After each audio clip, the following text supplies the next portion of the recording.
కుక్కబ్రోగాడు ఒకడు Ushodaya super market ఎదురు నిలబడి చూస్తుంటే ఏంట్రా అన్నాను. అన్న సోప్ కొనుక్కోడానికి వచ్చానన్న గజ్జి వచ్చింది అంటున్నాడు.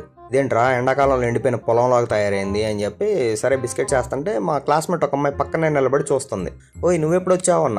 ఉండు నిమే సార్కి చెప్తా అంటుంది. ఏంటి అంటే సార్కి చెప్తా అంటుంది. సరే నువ్వు కూడా బిస్కెట్స్ వేయని చెప్పి బిస్కెట్స్ ఇచ్చాను. తీసుకెళ్ళి వేసింది కాక అదిగో అక్కడ ఉంది చూడు అని చెప్పి చూపిస్తుంది. ఇప్పుడు నీ మీద కూడా చెప్తాను నాకు సార్కి అన్నాను. మేము ఇద్దరం నవ్వుకుంటున్నాం, ఇంకా మన ఇద్దరికి బిస్కెట్స్ వేయటం భలే వచ్చు కదా అని. ఈలోపు విన్నిగాడు వెళ్ళి పాలు తీసుకొని వచ్చాడు. ఇంకా టాబ్లెట్స్ ఆ పాలల్లో కలిపేసేయరా అని చెప్పాను. అన్నప్రాసం రోజు ఎక్స్ట్రా అభ్యాసం చేస్తే ఖర్చు కలిసి వచ్చింది అన్నట్టు టాబ్లెట్ కలుపురా అంటే చూడండి ఏం చేస్తున్నాడు. అట్లా కలిపితే కిందంత టాబ్లెట్ మిగిలిపోయింది.